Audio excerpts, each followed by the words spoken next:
Hi everybody, I'm back. It's Carrie. I'm with Violet, my baby kitty. Well, she's not a baby. She's somewhere between 10 to 12 years old, so she's getting up there, but she still looks like a baby.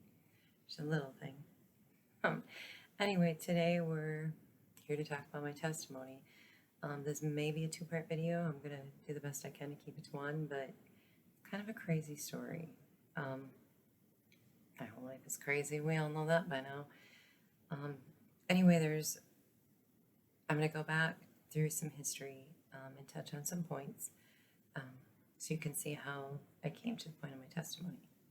So when I was little, a child, up to probably the age of 10, we went to Sunday school and vacation Bible schools in the summer, not on a regular basis. Sometimes we'd go a couple times a month, other times we'd go a couple times a year. It was an off and on kind of thing.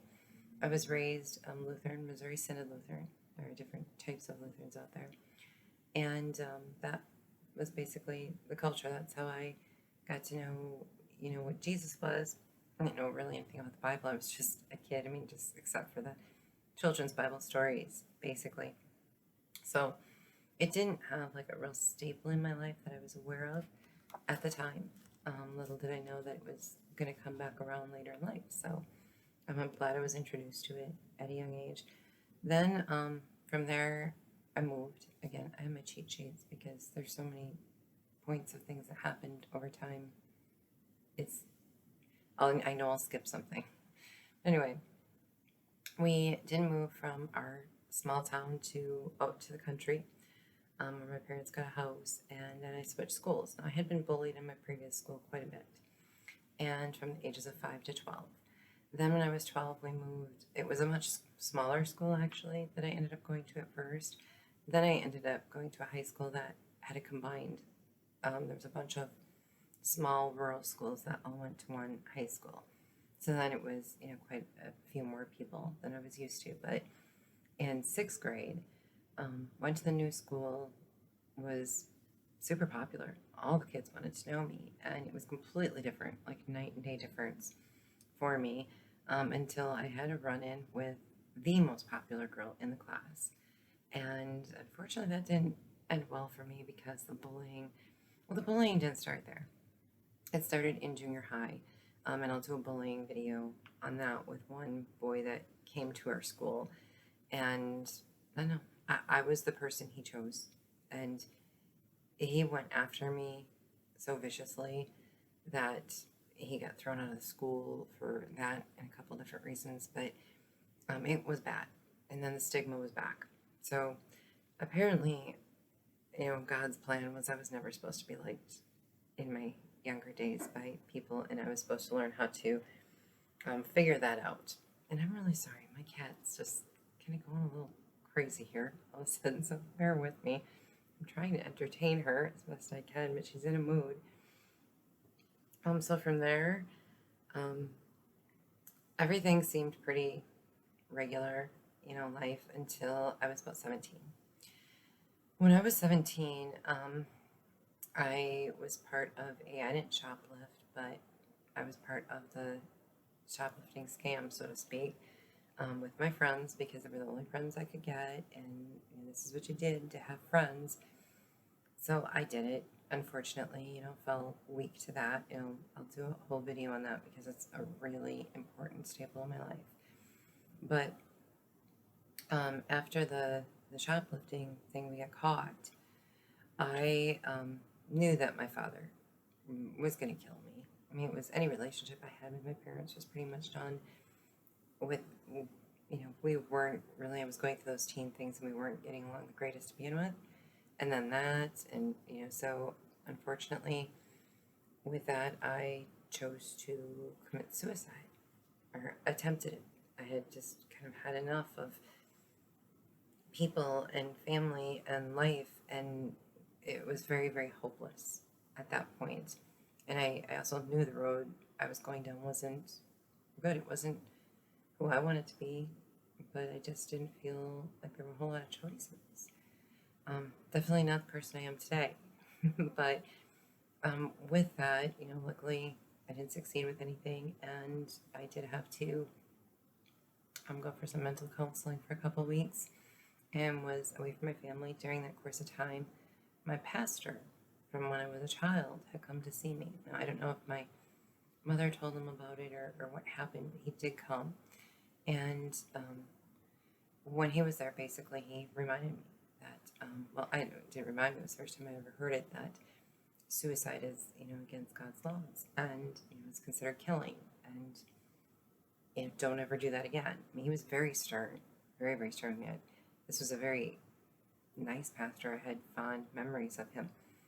Up to that point, I'd never seen him so upset about something, and it always stuck with me.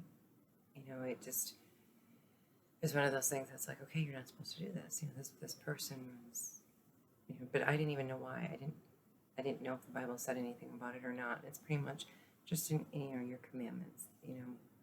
Thou shalt not kill, and killing yourself is part of that. So you're not supposed to do it. Then, when I was 19 years old, I went through. I'm gonna have another video on this. Another huge staple in my life.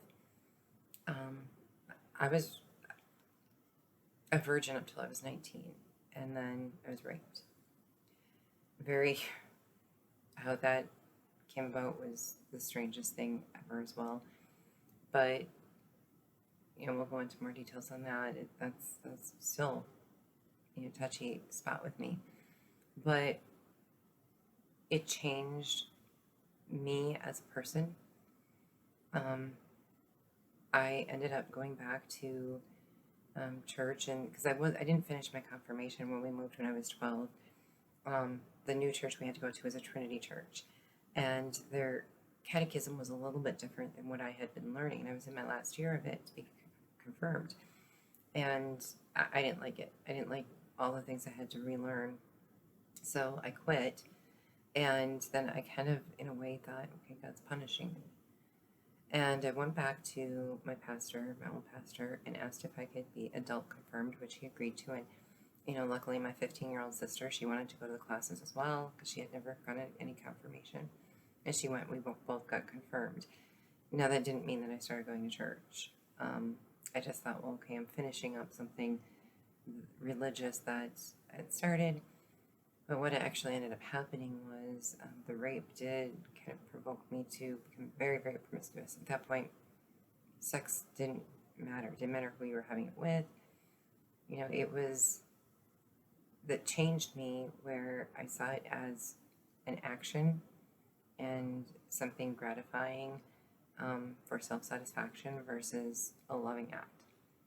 And it took me decades to change, and you'll see all the roads that I took thinking that they were totally fine, nothing wrong with it at all, and you're gonna be like, whoa, you should have done that, you should have done that, you should have done that. So, but we'll get there. But yeah, sex I didn't view it the same.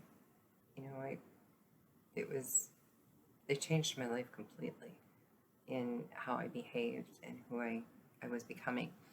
By the time I was 21, I got married to my first husband, which I already have videos out there that are gonna go through a little more detail on that marriage. So if you wanna look at that, it was, there was some physical abuse. There was a lot of financial issues. He was an alcoholic, so there was learning how to deal with that. By 25, I quit drinking completely and started staying home. We did not get married in a church. We got married in Las Vegas. And even when I started staying home, there was no religion. Church was for weddings and funerals, and that was about it for me and my husband. Anyway, I just didn't have any structure to go. I kind of didn't want to. I'm like, so much by that point had happened in my life, especially with the abuse and the drinking and everything that was going on in my marriage, that I'd given up on God. By that point, it was like, none of it matters. Life is life. And I just kind of, I wouldn't say quit believing, but just, it wasn't something I gravitated towards anymore at all. And to get me to go to church would have been pretty challenging. I didn't want to. I didn't think there was any purpose in it at all. It was just, what am I going to do? Sit there and listen to somebody talk and not take it in and not care? And that's just a waste of time and life. That's quite literally how I thought about it. So, didn't want to do that anymore. Then I got involved with the internet, and because my life was so complex at that time, and I'm going to do a catfishing video, I didn't want to put who I was online because I didn't think anyone would like me. No one would talk to me. It would be just like regular life. So I did build a whole persona and catfished. It wasn't until I got a webcam many years later and actually showed myself on webcam that I realized what I thought of myself was only because I was believing everybody that had been taunting me around me. And that there were other people out there who saw something different in me, that I could start having some value in myself. But,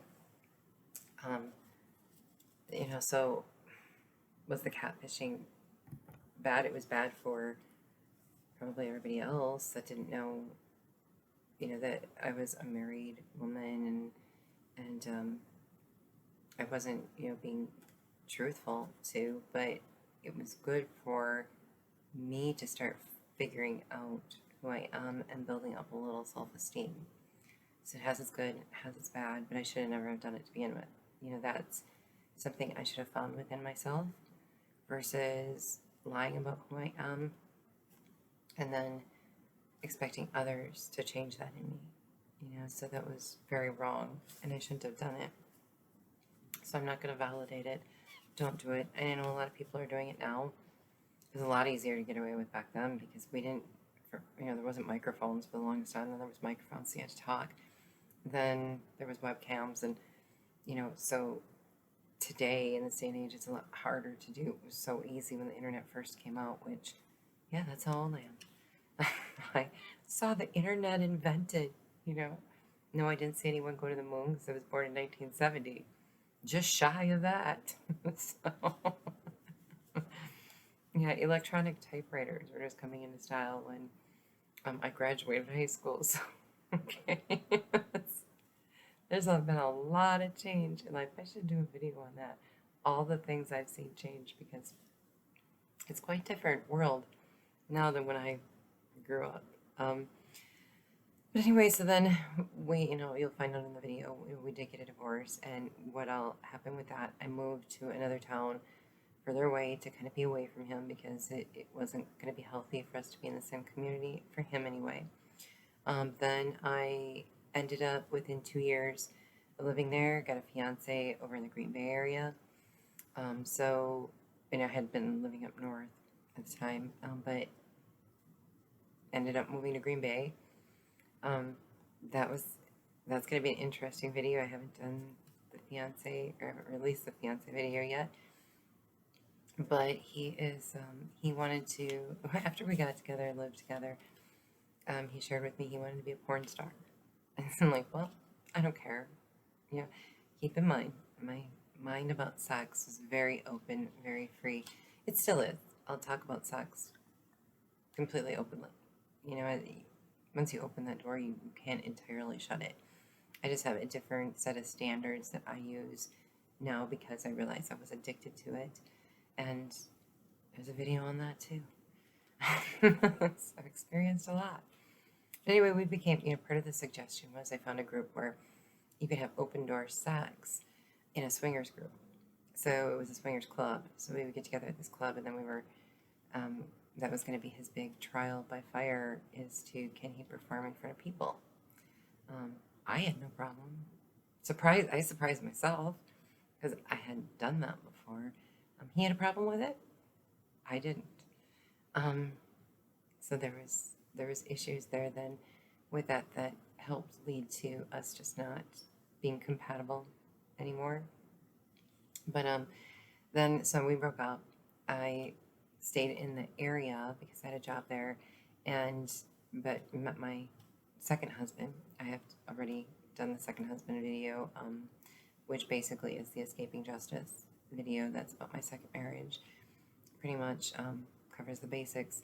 And we just got married in front of a justice of the peace too, so there was no church involved there. But the irony was, we did realize we were both the same exact Lutheran religion. We were both Missouri Synod. And that was refreshing. Somebody who had grew up with the same perspective. His father was an elder of the church. I believe still is. I don't know anymore. But we didn't go to the church. We went I think 2 Christmases maybe the whole time we were together. But we didn't. We tried to join one of our local churches in our town. But it was there's a lot of hypocrisy. A ton of hypocrisy. And I didn't like it. For me, by that point, I had already built I didn't really like church to begin with. Then with all the gossiping and, watching people leave church and turn right around and do the same things they did before they, that they were asking repentance for, I was like, this is a waste of time. Again, I'm like, life is short. I'm not going to waste it, sitting here with these people and knowing that none of this is legit. Nobody's following you. You go to look good. I go, I don't care if I look good. And we're really, because of the bullying, I think I really had to build a shell in a way that said, I don't care what people think anymore. I can't live my life caring what people think about me, because it was killing me and it was taking me down bad roads, and I didn't like that. So I changed my perception to start believing in myself a little bit more, but I still didn't have, the full confidence that I wish I would have had. From there, and I was, around 35 years old when that happened. But then being a stepmother, because he did have 2 children, we talked to them about church. We had taken them when we initially went. The oldest, the son, had decided to join a youth group. The daughter went to the youth group once in a while, but then she kind of church bounced with some of her friends. So there were different religions. She ended up, the last I knew, she was an atheist. She didn't believe in God at all. My ex-husband ended up stating he believes in God but not Jesus. So, which is really weird. I don't know if his family knows that, because they're super involved in their church. But, clearly they must be, accepting of it, which, is fine, because he has to come to that in his own time. Nobody's going to be able to force him to do that, even though his family, is very church involved. He's got to accept Christ as his Savior. Nobody can do that for him or force him to do that. So I can understand why they would. But anyway, there also was a custody battle that ended up going on where the mother wanted to take custody of the kids back. He had primary placement. And at that point, from what I know from my ex, I never talked to her. I talked to her a few times, but it was so brief, and it wasn't about her previous marriage, her relationship with him. It was usually about the kids. So I had to trust everything he said about her. And one of them was that she was very involved in drugs. And it worried me for the kids. And I thought, okay, if the kids end up going there, granted, we didn't really feel we were going to lose the custody battle, which we didn't. But if they did go there, I wanted them to be able to take a piece of God with them the way I had gotten with me my whole life since I was a child. So we did read some of the children's Bible stories, and it was stuff that they had never heard of before. They had never been exposed to church till they met me, and we tried going to our local church and the youth groups. So at least, it was like, well, little did I know then, what I know now was trying to plant that seed of God in them, and then, God willing, they'll be okay if they have to be presented with that lifestyle. And then there was a multitude of affairs. He tried to poison me. There's drugs involved. I can't go into all the details of everything that was discovered, but it was bad. He got involved with some people that took him down a road that I don't know if he'll ever recover from. I just pray every day. That's all I can do. But anyway, during the time that I was with him before, the poisoning and me having to to run and stuff. What really led to my testimony was, prior to that, I was esoteric.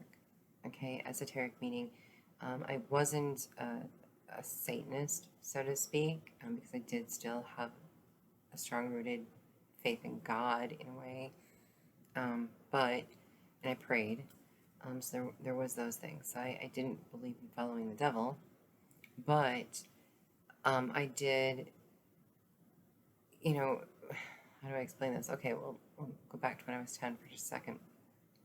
When I was about 10, I would get these, and if you watch my video from the other day, you'll get the time lapses that were gone and they figured it was epilepsy.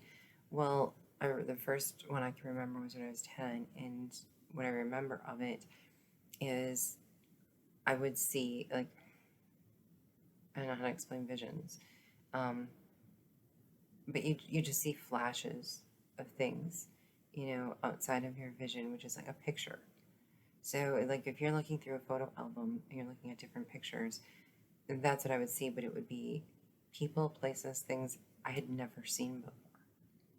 I was totally unfamiliar with this stuff. And then the flashes over time would almost turn into like a mini movie where it'd be several flashes, but not not directly in unison, but you knew it was the same people in them. So that's how I explain visions that I had as a small child, and I've had them all my life.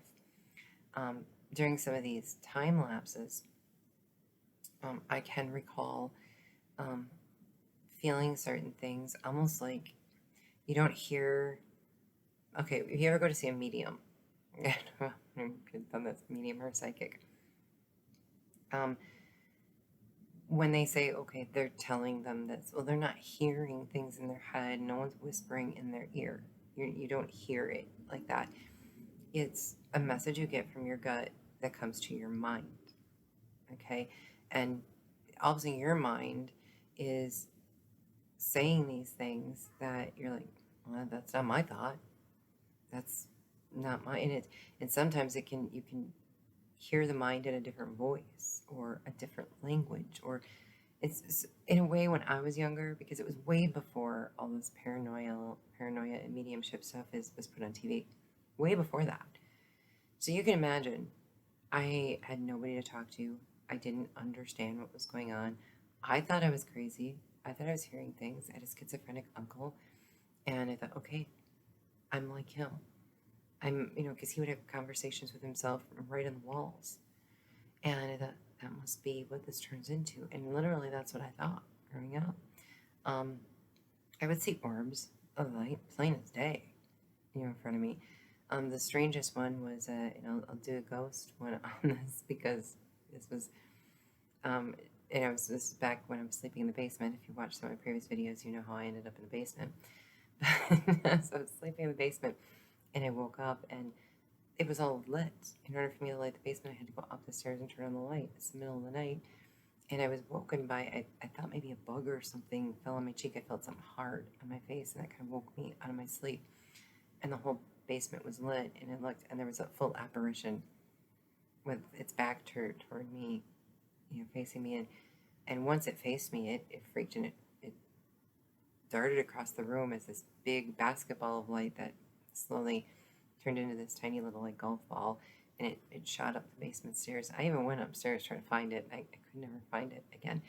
But I didn't even know what that was until the paranormal stuff on TV, and I'm like, oh my gosh, they're talking about these orbs of light. And then I could connect to that. Mediumship stuff started coming out. I go, that's it. That's what I've been experiencing.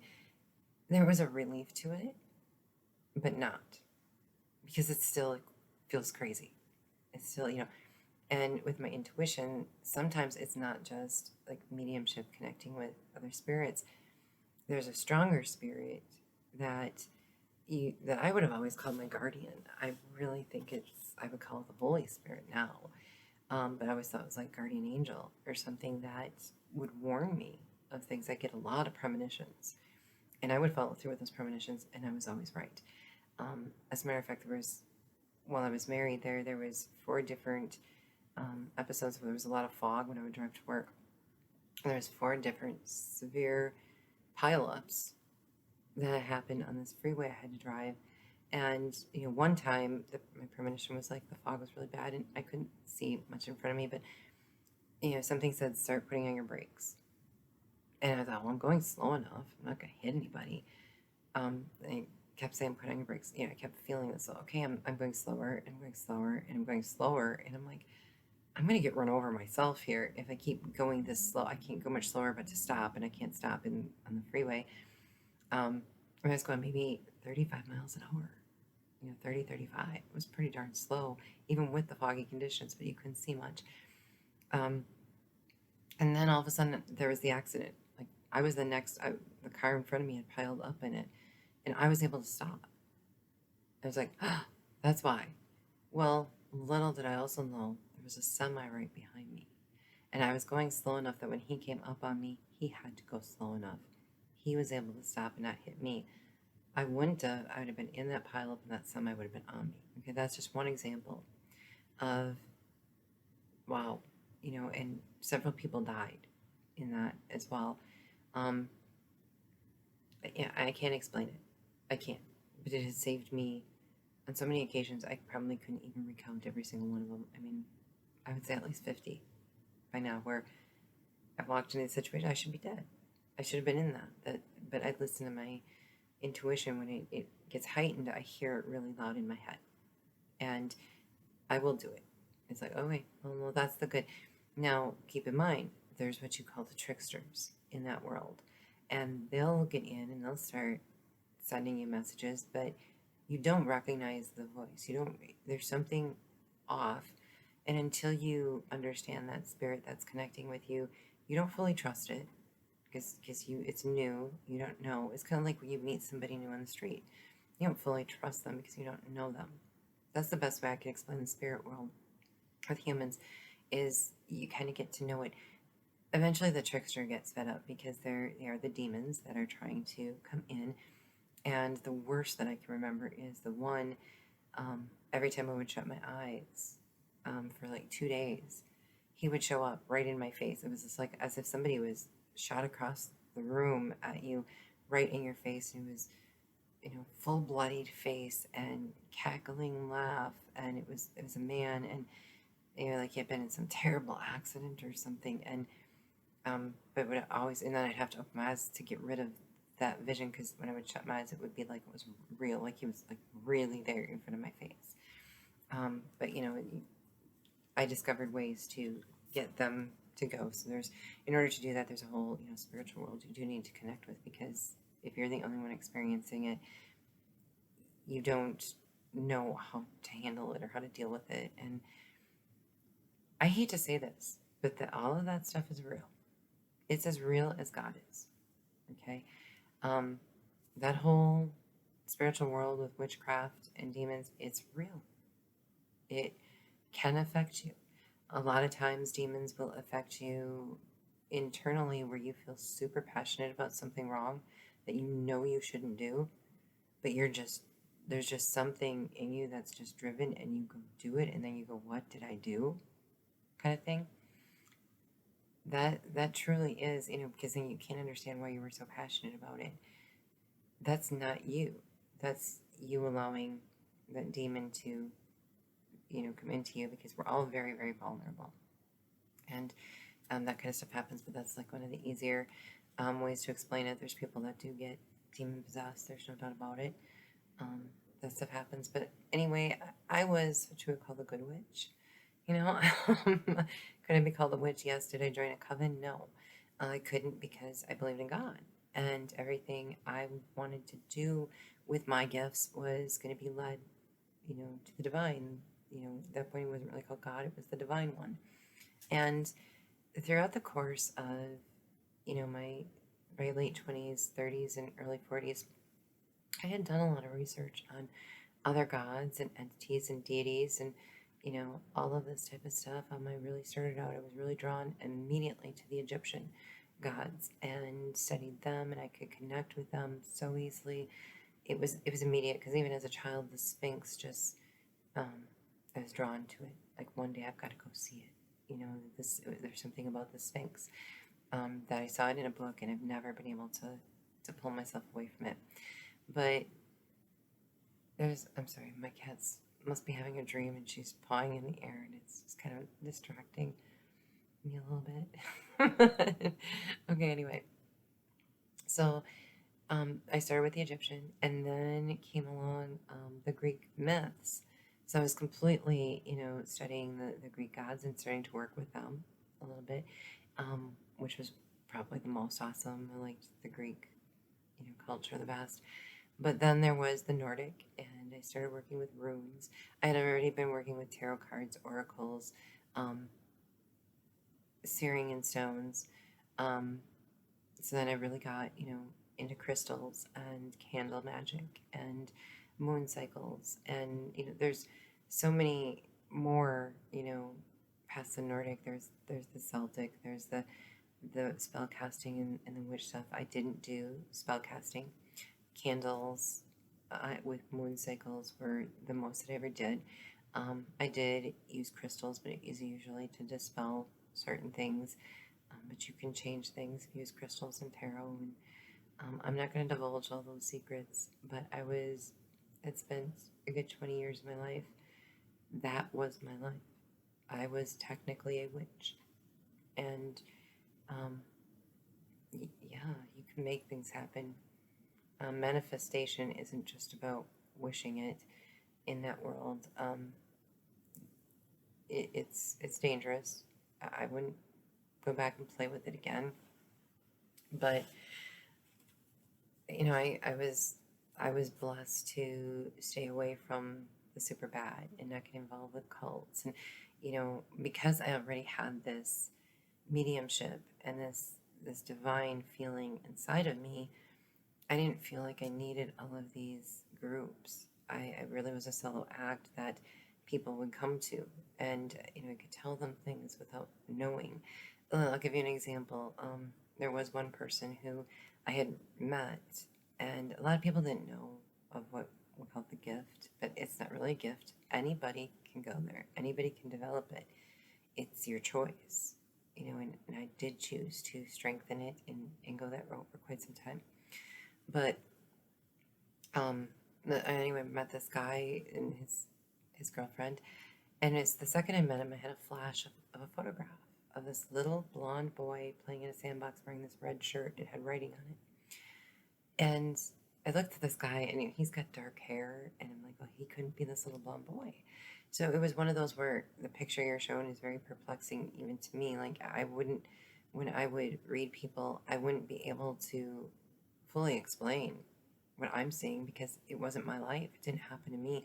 So, when you see mediums ask questions, sometimes it's because we're trying to put the pieces of information we're being given from our intuition or, what we're hearing in our head, along with the flashes of pictures we're seeing, and then there's sometimes the automatic writing where, we'll just write things. So, we don't know the story. If we start just blurting stuff out, the story, you can connect the dots. It's not ours. We're perplexed at what we're being told. But anyway, so I just blurt out. I says, do you know? I says, anything, a little blonde boy wore the red shirt at Sandbox. Does that make sense to you? And he took a step back and he goes, what did you just say? I said it again. He goes, that is weird. He goes, I had really blonde hair when I was a little boy, and just yesterday, I was with my mother. We were looking through a photo album, and there was a photo of me in a red shirt in a sandbox. And then what the shirt said, he was able to confirm. And he's like, how did you know that? He was freaked out. He's like, lady, I don't even know you. I just met you. And it wasn't like I could be stalking him or anything, We really had never met before. So it's stuff like that. Now, I used to once in a while, but because it'll happen everywhere, anywhere. I've turned it off pretty much because there's things I don't want to know about people that I could know about people. And you can turn it on and you can turn it off. It doesn't have to stay with you. It just takes a strong will to to remove that and only follow what I would have called what I thought was my guardian angel back in the day. But I truly think it was always the Holy Spirit kind of with me, but I just wasn't recognizing it as that, or it was really a guardian, or God had sent, someone, an angel, to protect me for a very, very long time. And I'll tell you what, that angel earned its wings, because I didn't always listen in the beginning, and then bad things would happen, and then I started listening, and it kind of changed, and I'm like, okay, listen to what it says, because you don't want this bad stuff to happen anymore. It's not good. But there's the dirt. Yeah, it's hard to believe if you go back and you watch my videos that I was a witch for 20 years. And once it's part of you and you've brought it alive, it's kind of always there. But I've chosen, like I said, to shut it off. And I've become a full Christian. And you're about to find out how and why. Back to my divorce, after the poisoning, I ended up, the day I left and went to a domestic abuse shelter, that was the day everything started. Like I said, when my intuition is really strong, I follow it. That morning, my intuition, it was really heightened. I could hear it saying, giving me the feeling and the message that I needed to get out of that house. And I kept thinking, that can't be. I'm in a locked bedroom. We changed the locks on the house. He knows I know. It's going to stop. I'm safe. I'll be fine. Constantly convincing my intuition I was okay. Later in the day, after I had gone to the police and taken some evidence to them and told them a little bit of what was going on, and the reason I did that was in case I did die. My intuition that morning made me feel, if something was to happen to you, nobody's really going to know the whole story. You've got to go to the police so that it's investigated if you go missing or you're dead. And that's what I did. I said, okay, so here's the deal. I told my intuition, I know I'm fine, but I'll go. I'll give them that stuff, and if something happens, it can be followed up on. So then, thinking my intuition would be satisfied, it wasn't. Shortly after that, a police officer came to the house, and right before my spouse came home, my intuition it was very loud, as if a stern parent kind of got in your face and said, like, get out of the way. Get out of the way. This was like, leave. And, so it would be like somebody, looking right in the eye, like, leave. Like, get out of here, kind of thing. And I was like, well, one, where am I going to go? Yeah, they told me there's a shelter, but I don't really need to do that. I'm fine. And I had pets and everything. Like, I couldn't see him leaving at that point in time. And so I fought it off. You'll have to watch the Escaping Justice videos, part 2, to the end of it, to see, what all transpired that day. But finally, at the very end of the day, when it was all was said and done, and I was realizing that it was more dangerous than I thought. Just like that, I remember, sitting there talking, waiting for him to go to bed, because at this point I thought maybe I should go to the shelter. And my intuition screamed bloody murder at me. It was like God himself came to earth, stood in my face, and said, enough is enough. You are going to do this whether you want to or not. And screamed to the point where I could feel pain in my head. Get out now. And I was like, oh, I'm going. I am going. There was no denying it. I thought, I gotta leave. It was almost as if it made me feel like, they're gonna kill you tonight. You need to get out of here. And then I did go. And, it was was protected and safe from there. Ended up, going through the whole divorce and moving. Now, keep in mind, I'm still not a Christian at this point. This was in early 2019, January 2019, actually.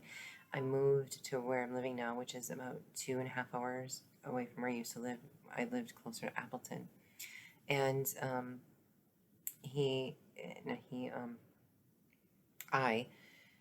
when I moved here, didn't have anything. People were breaking in my apartment. He knew where I lived. And then we had to put it in court paperwork too. Nothing was a big secret. I would have kids, that would say were college aged, following me around everywhere I went. They still left the USB drives in my apartment, but every time I called the cops, there was nothing we could do because you couldn't prove it was them that did it. I could have been recording myself on my phone. How are we gonna prove this? And they wouldn't steal anything. They wouldn't steal or move a thing that I was aware of. Okay. So there was nothing we could do about it. I had to just let it happen. Ended up freaking out, hardly able to sleep. MacGyvered my door up after there was an episode where I ended up finding out my family was involved. It was a day I would change my phone every day. I would reset it to the factory settings and change my passcode.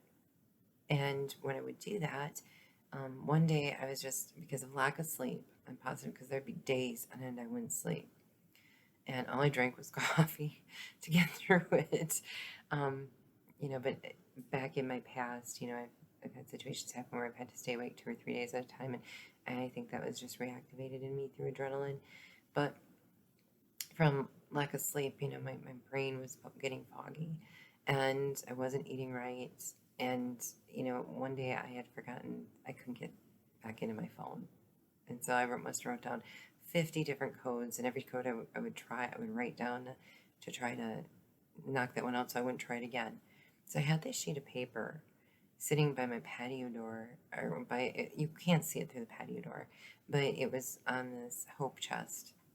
Okay, hope, keyword. There, and there were some other things that were there. I had also taken flour and put it on my windowsills. I had not told anybody this. So I thought if they break in, and the reason I did it on the windowsills, I live in a second-story apartment, so it's kind of odd to do that. Who's going to break in your windows in the second story? They did get in my second-story window in my spare room, and then I saw things moved around and weird things in that room, and there was a recording of. By this point, I had also set out recorders myself. There was a recording of, you could hear people whispering and different activity and movements and stuff. So I knew they had come in that window. So then I put the flour. I thought, well, if they come in, they'll leave a trace or maybe they'll touch it. Or I became MacGyver. Okay, I'm sorry. Trying to still protect myself because it was coming to a point where it's like you can't run anymore. You have to protect yourself here. There's nothing the police can do. You're stuck. There's I don't think they're going to kill me, but I think they're trying to terrorize me, trying to drive me crazy so that if by chance anything did go to court, I would look like the crazy lady and, they wouldn't believe what I'd say and he'd be off anyway. I mean, he's a very manipulative, strategic person that I have no doubt planned it out this way. When one thing would go wrong, he would just plan the next plan. Okay? That's the kind of person he is. Anyway, or was. I don't know if he still is. But anyway, so then I have this conversation with my family at their house, and my father is yelling at me going, well, what kind of drug dealer did you piss off that all this is happening? I go, I don't take drugs. I never did. How could I piss off a drug dealer? I don't take them. And I'm not taking some drug dealer's clientele. I'm not selling it. I have nothing to do with that world.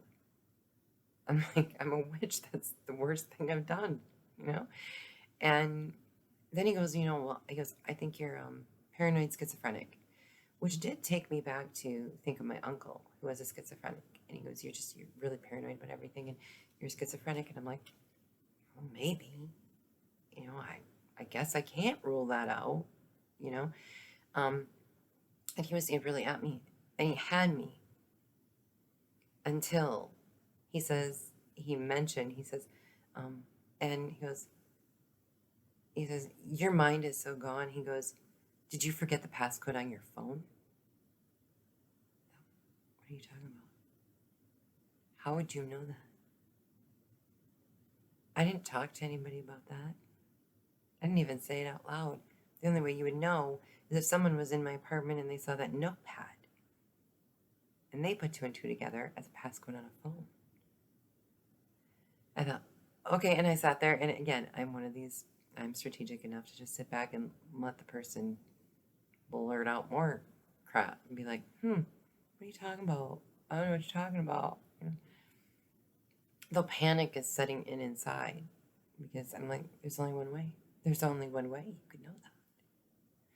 And my mother sat down and she's like, she's giving this look like, no. And she's knowing he's just blurting shit out he's not supposed to be saying. And then he goes, and flour on your windowsills? Really? You haven't been to my apartment. How do you know that? Again, just did that a couple days ago. Who would know? And I wasn't going to church, but I wasn't leaving my apartment unless I went to the grocery store. So, that was the beginning of me suddenly realizing, you know something. You're involved in this. You're involved in drugs. Not me. So it got very intense, finding out about my mother and my father and my brother being involved in this with my ex-husband. Well, he wasn't my ex yet. And how twisted. And unfortunately, I can't release all the details on that. That could still be something pending in my future that needs to be, how police, when they're looking for somebody who did something, can't give out all the details of the crime. It's kind of like that. Can't be done. But I know there was one day where one of my neighbors was downstairs walking his dogs by in the apartment building, which is not a dog walking spot. And I just happened to be looking out that window. And it was the window that they got it broke into. And they could have somehow finagled off the neighbor's deck or whatever, and it was that neighbor. He had his dogs down. I guess I just noticed that, down. I was looking at the lake, which there's a lake up right outside my window, and then I saw a person with the dogs. I recognized it as my neighbor, and he had his phone, where it's like you're videotaping, but he wasn't videotaping the lake or anything. You could clearly see enough of the picture. It wasn't the lake. It was the building. The coloring, I could at least tell. I couldn't tell if it was my apartment window or not. I mean, it wasn't like, oh yeah, it's super power eyesight or something. I mean, cripes wear glasses. So I couldn't exactly tell what he was taping, but it was facing towards the building. And then after everything went down with the stuff in that room, I was like, oh, they were taping. He was sending a video to somebody about my apartment, and clearly they had already planned everything. And I don't know what he got paid to do that, but he doesn't live here anymore. I swear to you, they were giving drugs to everybody and their brother to help terrify me. Okay, and people will do some pretty shitty stuff for drugs. I'm telling you, when you think that's crazy, that's not so crazy. It's really not. For drugs or sex or for horror, you'd be surprised how low people will sink in that world for that stuff. So it didn't surprise me, not in the least. But then what my father had said about the paranoid schizophrenia did hit. And I remember coming home, and it might have been a day or two, but I did end up deciding I'm taking myself into a mental health ward. I need to know. I do have to know. It was all these years I thought maybe it was. Then because of everything in society changing, where I realized, I'm just open to the gift. That I didn't think I was schizophrenic, but then here's somebody throwing it in my face again. I thought, you know what? No, I'm going to go find out. I'm going to the professionals, and they're going to tell me if I am a schizophrenic. I need to know. So I went, and I was there for 2 or 3 days, and I saw, a psychologist, a psychiatrist, and then they even had resident doctors come and see me because, granted, the crisis center I was at, they normally deal with suicides and things like suicides, alcohol, withdrawal, stuff like that. I was a different case. I was somebody coming in saying, I think I'm really crazy, and here's what's all happening in my world. And on top of it, there was another sidebar where my being somewhere where people could watch me could potentially keep somebody else safe because there was the potential of setting me up for murder of somebody else. And I haven't even gone, and I won't be able to go into all those details because that right there is something very strong that could be pending. That is how far this man went to destroy my life because, and everyone's like, well, okay, he couldn't kill you anymore because he'd clearly be a suspect.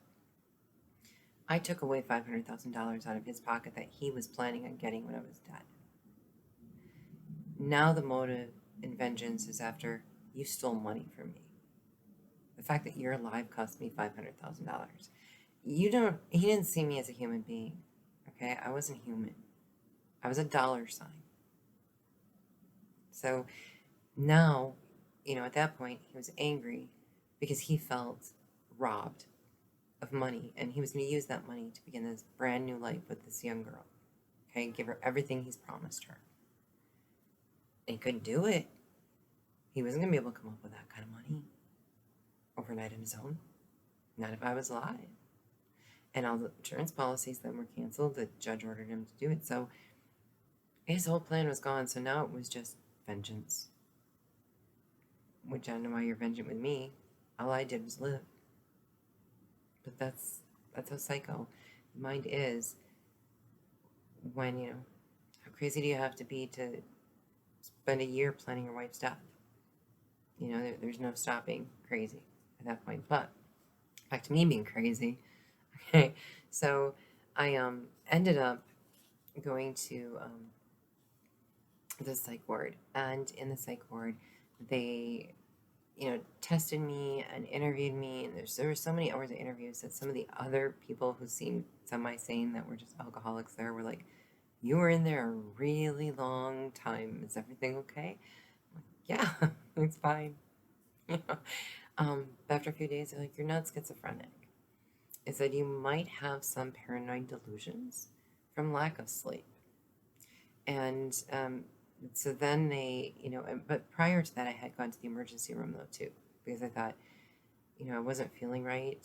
And I went to the emergency room, and we did discover that I had extremely low potassium, below even the lowest on a doctor's warning sheet.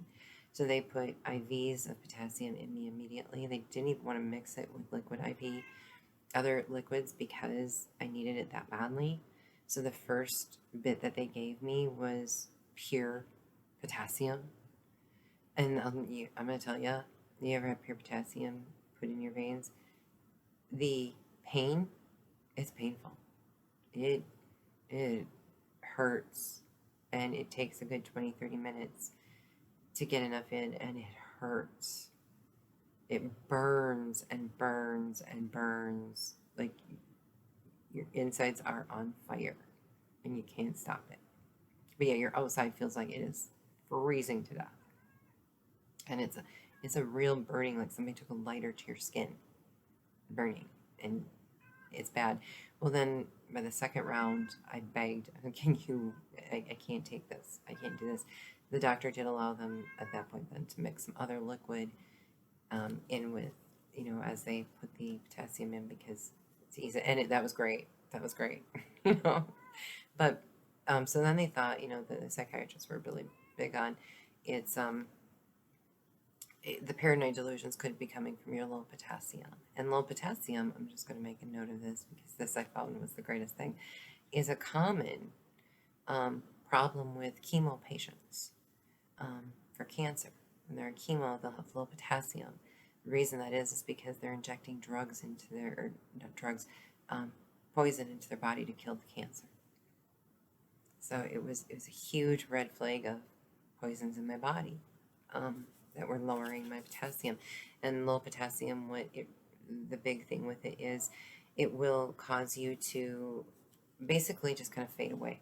Your heart will just stop. It just starts beats slower and slower and slower, and it'll just stop. And there's no functionality if that happens. So if you feel you have low potassium, go to the doctor.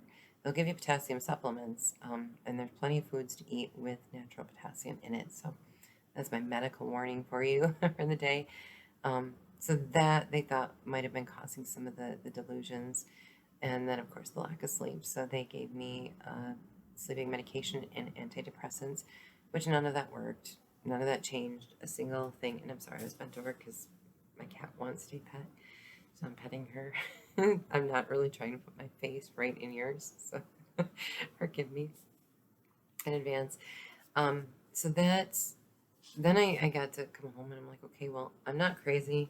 I'm not a schizophrenic. I can finally, after 40 years of thinking maybe I was, wipe that clean off my slate, you know. And here comes my cat.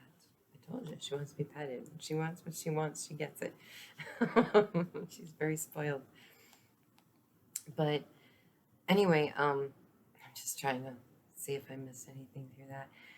I came back to my apartment, and there's, I don't know, I was gonna make this a two-part video, but I'm just gonna finish it here with this one because I think I've hit on all the major points that led up to the moment of my testimony.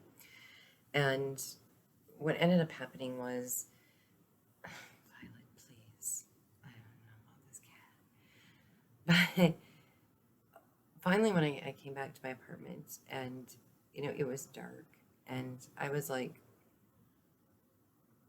very alone, and I was done, and all the answers I needed, but I didn't think this was ever going to stop. This was ever going to end. This has been going on for almost 6 months of terrorizing me. And I sat on my floor in my apartment. I remember just looking at the ceiling, and not in prayer, but going, what am I supposed to do? I can't run from this. I can't hide from this. What do you want me to do? Kind of like I was my first time really talking to God and saying, I'm at the end of my rope. Okay, so I can't kill myself. I sent a pastor to tell me that all those years ago. So am I supposed to just sit here like a lame duck and let them kill me? Like, what am I supposed to do? Because I can't do this anymore. And during that time, I just sat there and I wasn't even crying. There wasn't even any more. I cried so much there wasn't even any more tears that could be made. It was that bottom out. And I just felt this strong desire, to find a church.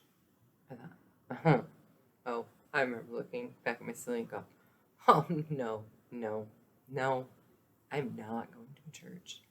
That is not happening. And as much as I fought it and I verbally said it out loud, I will not go to church. Very defiant. Something in my gut was just look, like a very peaceful person saying, just find one.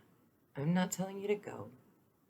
I'm telling you to find one. Okay, I could deal with that. So I ended up digging up my laptop and looking at churches, and where I live, the town starts with a W. So it's if the name of the town is in the church, it's at the very end. Well, I write down just the first one, which is a Baptist church. I write it down, address, when the service is. I'm going to shut my laptop. I go, there.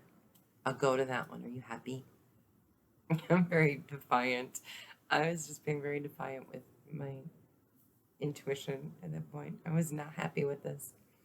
And just as I was shutting my laptop, I heard, keep looking. Very patiently. that was the beauty of it. It's like, keep looking. It's like, ugh, fine. I'm so aggravated at this point because this is the last thing I want to do. I don't want to go to church. So, but I open up my laptop and I go and I look at some more, and I'm looking and I'm looking and I'm like, I figure my intuition's gonna hit when I hit the website of the church I'm supposed to go to, right? That's kind of what I put together because I know how my intuition works.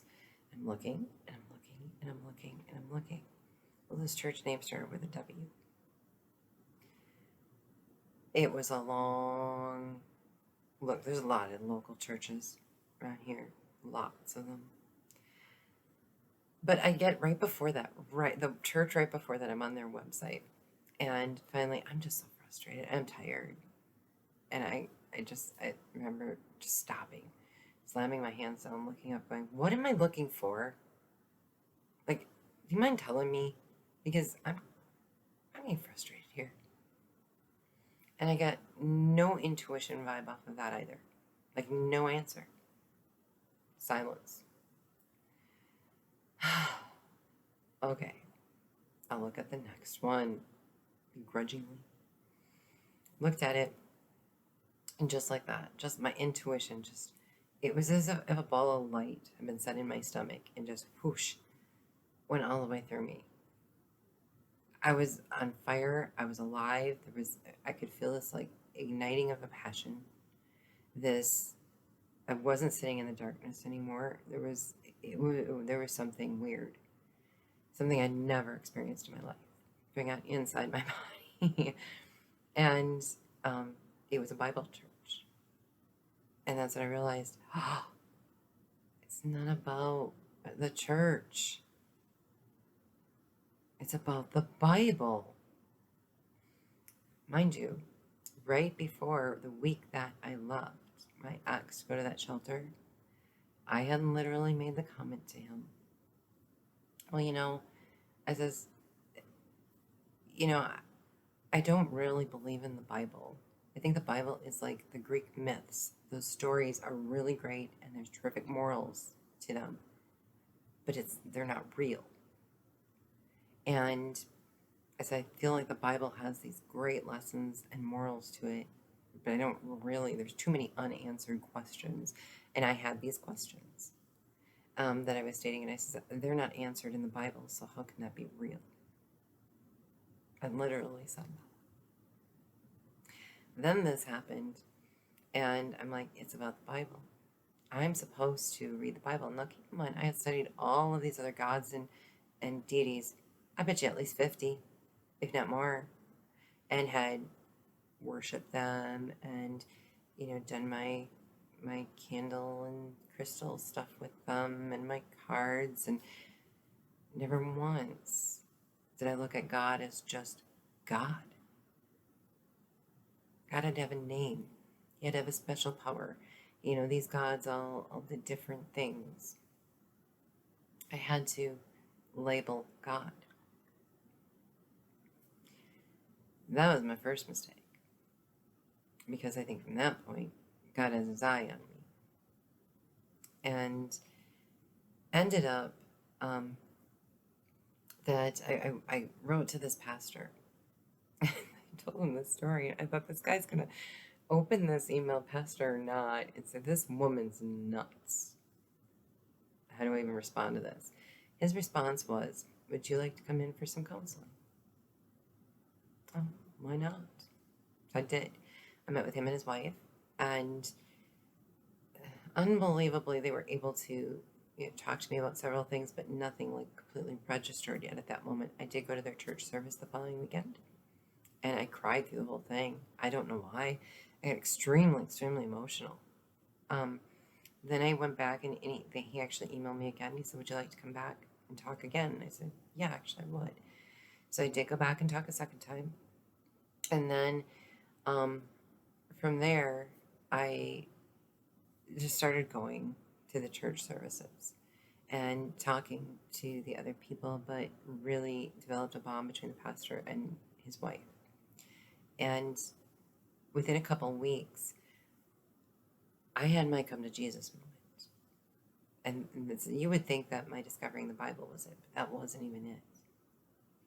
God wanted me to read the Bible, and I will let you know, this is a follow-up, those questions I had about the Bible, I said weren't answered, are, I was going off of things I believed from what I heard, whether it be the internet or other people talking about it. I'd never read the whole Bible. I just knew my Sunday school stories.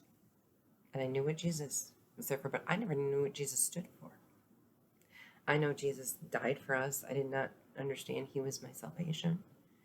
I did not understand that until I accept him as my Lord, God, and Savior. I'm not saved. I didn't know anything about being born again, which is a whole part of the Bible with Jesus and Nicodemus, where he explains it very well, that you must be born again or you won't get in, Nicodemus. And Nicodemus was a great Pharisee. He was teaching people religion. And it was never about religion. I realized this God isn't about religion. Not these structures and these traditions that all of these religions have. He's like a person. He did create man in his image. He's like a person who has mood swings. I mean, prior to Jesus, he had wrath on people and would just kill them. You did something wrong, boom, just gone. Don't want you, don't care. You're not coming to heaven. And he'd kill out tribes. Not everybody in the tribe did everything wrong, but because you were part of that tribe, your whole tribe was gone. So God was wrathful and mean. I mean, if you want to look at it that way. He also was extremely loving and kind and protective. Not much different than we are. We get mad at somebody, we just want them gone. But we can also be loving, kind, and protecting. And then I realized we're a lot like him. And what do we want? We want to be loved, right? We want to be cared about. We don't want to be alone. Why would God want to be alone? Why wouldn't he want to be loved? Why wouldn't he want the same relationship with us that we want with other human beings? It's that simple. It was a duh moment of, oh my gosh, are you kidding me? I've been way overthinking this because of religion my whole life. It's simple. You accept Jesus. Now, Jesus was brought so that God's wrath could be overcame. So that God wouldn't have to kill everybody like he did with Noah in the floods and then said, okay, I won't do that again. It was like me, turning off my ex's phone. Okay, I won't do that again. This God flooding the earth, being so mad at mankind. So just get rid of them all. Just keep one. And, and then it's like, oh, okay, I won't do that anymore. Because it wasn't, very nice of me. I don't know what God thinks, but that's how in, human ways we can put it in a nutshell. And then Jesus came so we could be forgiven for those sins, so God didn't have to wipe us out all the time. Okay? But we got to accept that this man died. I mean, and truly think about it. Even if you don't want to believe in Jesus, think about it. Whether he was really the Son of God or not, in your eyes, to me he is, and he is one with God. But if you don't want to believe that, this was still a man in history, and it's recorded history. This human being did this. Okay? You're going to call him a lunatic, go ahead. But he followed all the laws, taught people some amazing, wonderful things. When he was accused and torn apart and beaten and imprisoned, you know how easy it would be. And don't tell me that you were going through the torture he was going through, the beating and the whippings and the being taken from king to king and whatever, and nobody knew what they were going to do, and knowing you're going to die on a cross where you're basically suffocating to death in a very painful, horrible way. That if they tell you, all you have to say is you're not king of the Jews, we'll let you go. And for him to say, I'm not calling myself King of the Jews. You're calling me that. But refusing to deny that he's the Son of God, to die for all of us, that he says this is his purpose, and he's going to do it, even though he prayed and at one point even asked God, please take this cup out of my hand. He had to be afraid. There had to be fear there. He didn't really want to, but he knew he had to. If he didn't, there was going to be no saving us. He had to save us from ourselves. I don't know anybody that would lay down their life like that for me. Even my own parents. So you know what? Whether you want to believe it or not, I think this guy was a pretty dang amazing guy. That took a lot of courage and strength, and he went through a lot. And he was just a good guy. A good guy that did nothing wrong. He didn't commit a single crime. He did nothing wrong. And that's what society did to him. We haven't changed much. We crucify people every day in a different way. It dawned on me. And I went and I got on my knees. And I really started repenting. I really started owning my truth. And I asked him to please be my savior. And I can't explain it, but it felt like someone was in that room and wrapped their arms around me. And I got a hug. And it will always bring tears to my eyes. I've hugged humans very hard and deep. This was different. This was a compassionate, warm, loving hug. As if, come here, you're my child. I love you. You're not alone. I know you've done all those things. I know you think you don't deserve me. But you do, because you believe in me. That was the most overwhelming feeling I will probably have my entire life. Because I'm going to tell you, I felt like trash. I felt like dirt for the first time ever. I was nothingness. That I did not deserve somebody to lay down their life for me. I didn't deserve it. I had cut God down. I didn't deserve that. But what he liked is I came back. I came to him.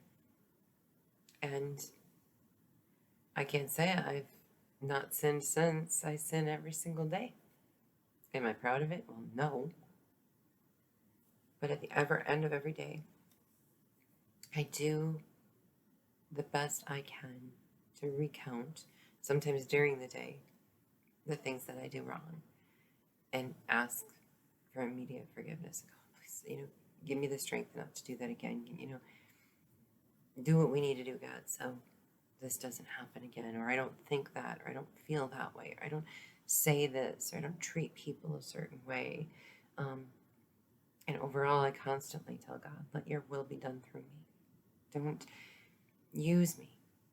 For the first time ever, and we wouldn't go to human beings and say, use me. Because we would use each other in horrible, terrible ways. But I have no fear that when God uses me, he's going to use me in the right way to do something good. He takes all evil and he turns it into good. He doesn't stop Satan from doing what he's going to do. But he can take what Satan does and he can turn it around to make it work for us. And he does it every moment of every day. It doesn't mean he doesn't get mad at us. God gets mad at us. And that's a little bit about the Holy Trinity.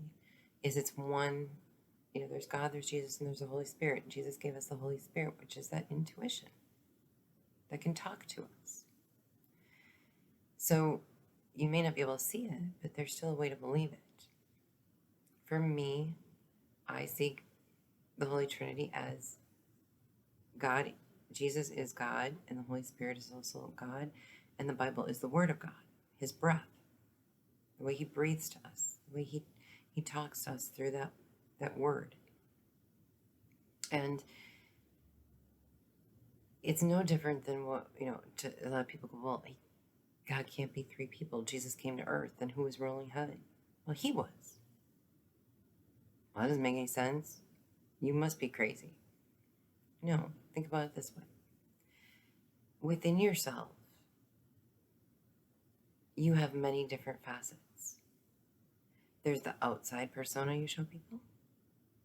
There's the inside persona. Sometimes things you want to say that you don't say, you keep inside, or feel but you don't show your emotions on the outside. I think we can all relate to that. Then there's this knowing that you know right from wrong and have this internal conversation with yourself that you don't always blurt out to people. So the outside, God is one part, Jesus is another part, and the Holy Spirit is a voice. We can be all three. Why can't God?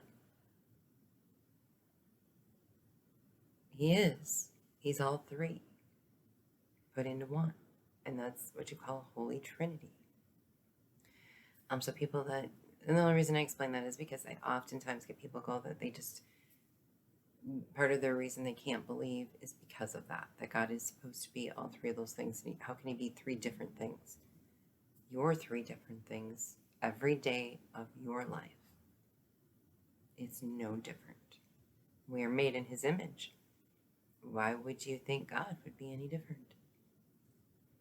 All God really wants in the end is to have a relationship with us the way we want relationships on earth. The way we want friendships with best friends, he wants to be our best friend. The way we have romantic relationships, he wants that with us in a way. He wants us to treat him the way we would treat our significant other. Like when you go out and do something really special for somebody to make them smile because, you're in love with them. Like he wants us to do the same thing for him. And in return, he can do the same thing for us. Each of us has to build that personal relationship with God. And don't think he can't handle a billion people at one time. Because he can. He's the creator of the world. We're little ants in the grand scheme of things. We think we're the end all be all. We're not. There's a vast universe out there that we don't even know anything about. Okay? We keep trying to explore it. But as humans, we can't even begin to put ourselves on a platform of angels and God. Because they know so much more and they comprehend so much more than our little brains can handle. We're really nothing in the grand scheme of things, except that God has chosen to love us over and over and over and over again, no matter how many times we defy him, no matter how many times we push him away. And I had people Bible bump to me during my 20 years as a witch, and I laughed in their face. And I said, get away from me with that crap. Oh, I did. I was far from a Christian. I didn't want to let God, the real God in my life, to save my life. Till God came to me and saved my life. I'm alive because that day God asked me to make a choice. You can stay here and let Satan do whatever he's going to do to you. Or you can trust me and leave now. And I will help guide you to safety. And he did. I made a really good choice that day. But it wasn't what I was planning. It wasn't something I was prepared to do in any way, shape, or form. It was like the rich guy giving up everything to follow him, follow Jesus. And I did. I gave up everything to follow something that at that point in time I had no idea what it even was. He just yelled at me so loud I couldn't deny, and I didn't know it was God. I do now, but He's an amazing God. And a lot of times when I say own the truth before the truth owns you, a big part of it is He made me own my truth. The truth did own me at that point. But it was what I chose. I chose to go with God. And looking back, it's the best thing I've ever done in my entire life. I have a fellowship of wonderful people. We study the Bible. We're not an organized religion, so to speak, as in traditional. We're a Bible church. Everything is about understanding what we're reading and how we're comprehending it and keeping everything in context, not taking something out of that book to use it to manipulate our situation to work for us. That's not what it's about. Use it in context, the way it was written. And another beautiful thing is I used to be a writer, and one of the things I always learned about writing is there's the surface writing, the iceberg above the water, and what's below that iceberg, below that water that you can't see, is the in-depth of true literature, right? It's like the stuff that you don't see right away when you read it, but if you look deeper, you just see all these things. Somebody who's truly invested in literature knows what I mean. And as a writer, that's what you want to create, is that kind of depth, what's below the iceberg. And you read the Bible, it's so many metaphors and so much deeper. And you can just read it and surface read it and get it. But if you really keep rereading it, you will dig deeper under that iceberg and go, wow, this is so much deeper than I thought it was. So, anyone who's a fan of literature, I recommend read the Bible because you probably find some very in-depth things in there. But that's my testimony. And I'm a Jesus fan. I'm not a fan of anything in this world except Jesus freak. I don't care what you want to call me. If you're not, that's fine. And people can say, well, if you follow the Bible so much, you're against, for example, gays or transvestites or, all that stuff. No, I'm not. Okay? One thing Jesus taught was to love everybody. I'm not their judge and jury. I'm not here on this earth to tell them they're doing something wrong. Whether I think it or believe it or feel it, it doesn't matter. It's not my place. Only they know what they're going through, and only they know what they're doing. And the point is to love them through it, as long as they're not hurting anybody. And, I have a bigger problem with pedophiles and stuff like that, than I would two men or two women being together. That's still love, right? I mean, they're still showing a form of love. So to me, I'm not here to judge them. Now, is it a right path for me because I'm trying to live a biblical life? No. That doesn't mean they can't be my best friend. It doesn't mean that we can't all love each other. So if I'm really going to love, I have to love everybody. It's not my place to change them or fix them or say, I can't be around you because the Bible says it's wrong. The Bible does say, if you're tempted by things, don't go, leave others to work on that. And I don't hang around people that, and preach the Bible to them either. I mean, if you sit around with me, there's not a whole lot of Bible talk just sitting around. It's natural everyday talk. I'm not one of these people that you would think is a big Bible freak. But if you want to talk about it, I'll talk about it. And I'm just including it in these because they're fitting to the circumstances. And it is important to me for this. So I actually chose, there's two things that came to mind when I did my testimony. The part of the Bible that I chose is Isaiah chapter 12, verse 2, that says, "Surely God is my salvation. I will trust and not be afraid. The Lord himself, is my strength and my defense. He has become my salvation." It was so fitting and so perfect because I needed a defender. I needed a protector.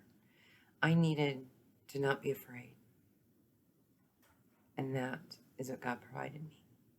So, and brought me salvation at the same time. So that was the most fitting thing I could ever think of to explain my testimony from the Bible. But if you are a Christian or you know anything about Christianity, you also know Charles Spurgeon, a huge writer, and check out a little of his history on how he became a Christian. It's extremely, extremely interesting. He did a few backflips too, kind of like I did. He wrote something that is very compelling to me and I hold close to my heart because it does remind me of my change and conversion, so to speak. Because it's a big conversion going from witchcraft to becoming a Christian. It's day and night, we're talking. Okay, I'm a whole different person than I was before. There's no doubt about it. But he wrote, "It is not thy hold on Christ that is not." There you go again, not being able to talk. "It is not thy hold on Christ that saves thee. It is Christ. It is not thy joy in Christ that saves thee. It is Christ. It is not even thy faith in Christ, though that be the instrument. It is Christ's blood and merit." And it is. His merit,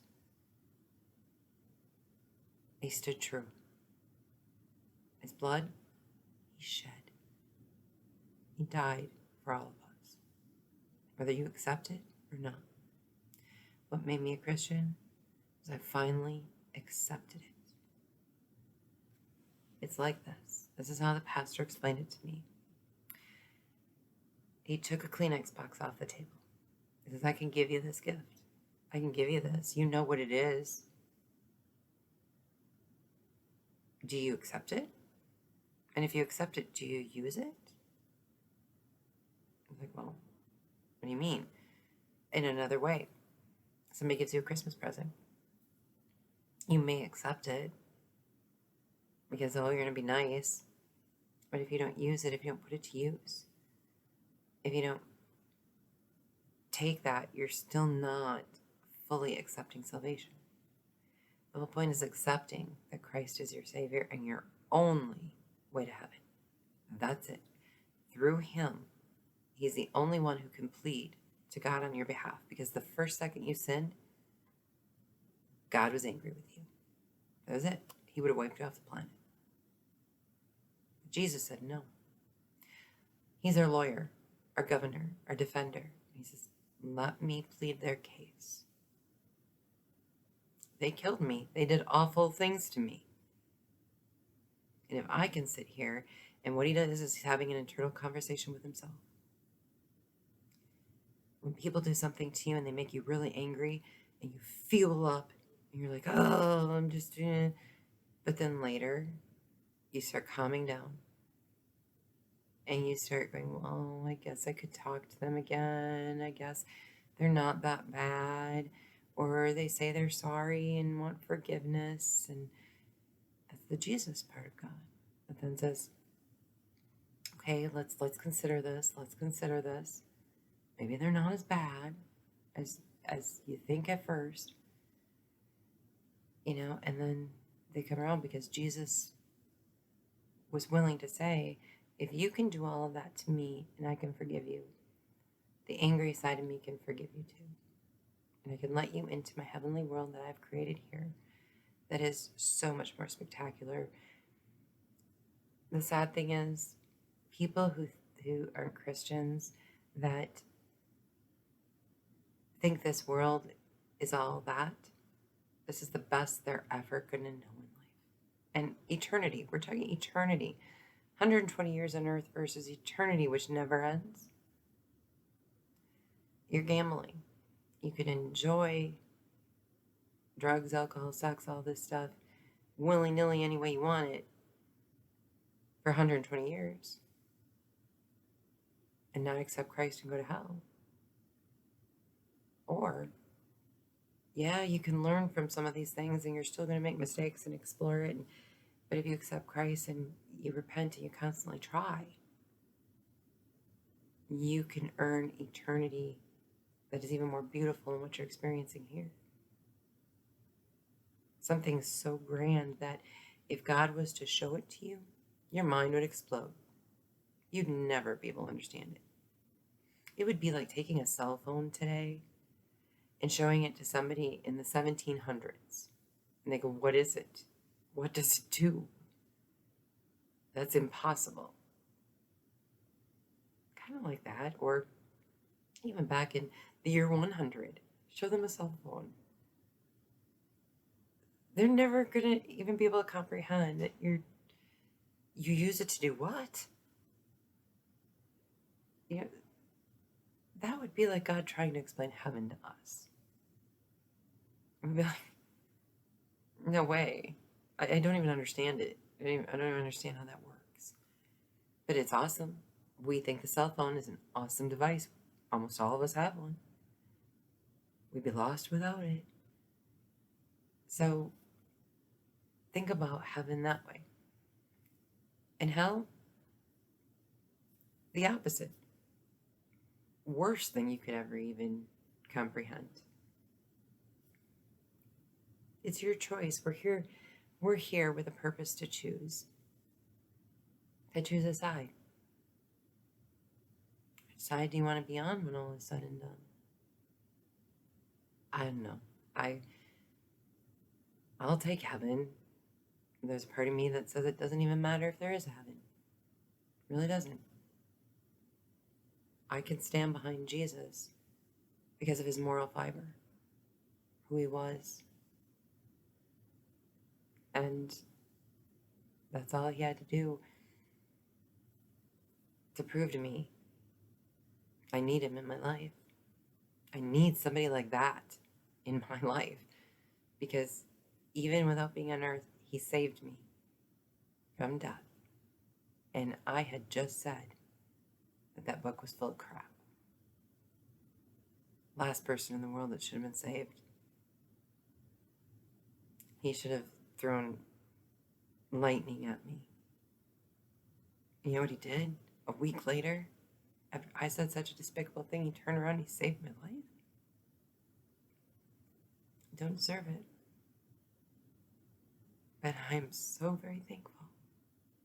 And I'm very thankful that every day of my life he's showing me new and more important things. Where I look at my own life and I say, what a fool. I was such a fool. Take from that what you will. And I hope that there's just one speck that can help you in your life, whether you choose to be a Christian or not. I'm not saying you have to. This is everybody's free will and their choice.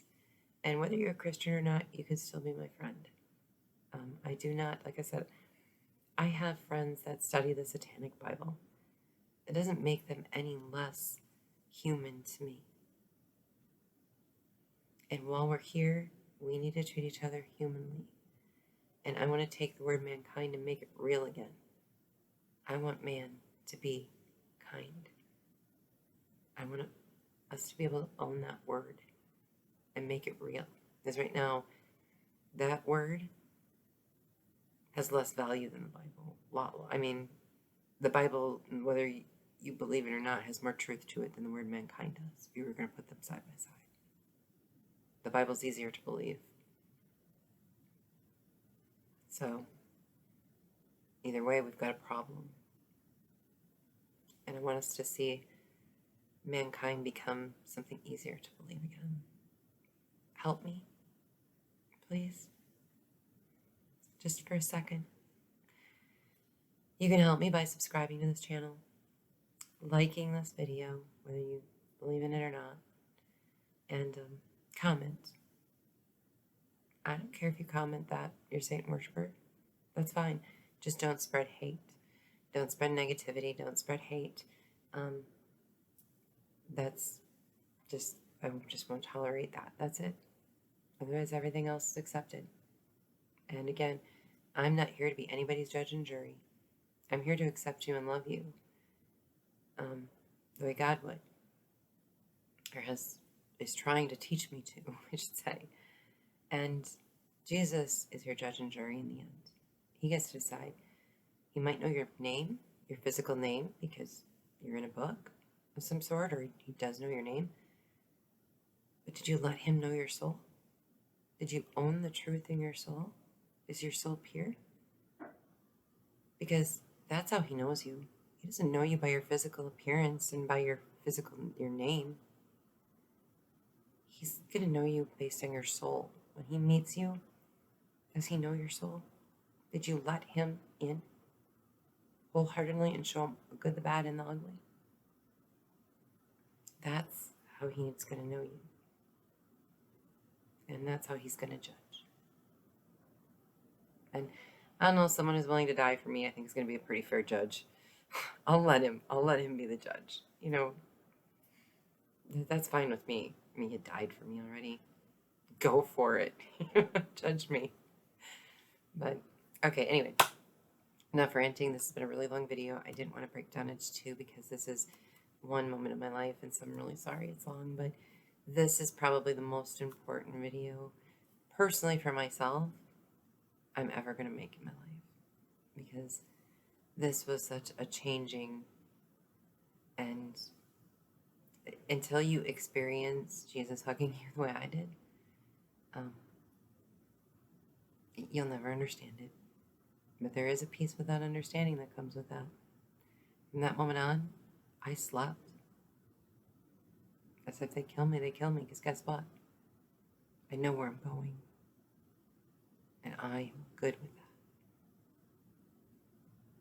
So, love everybody. Be kind to everybody.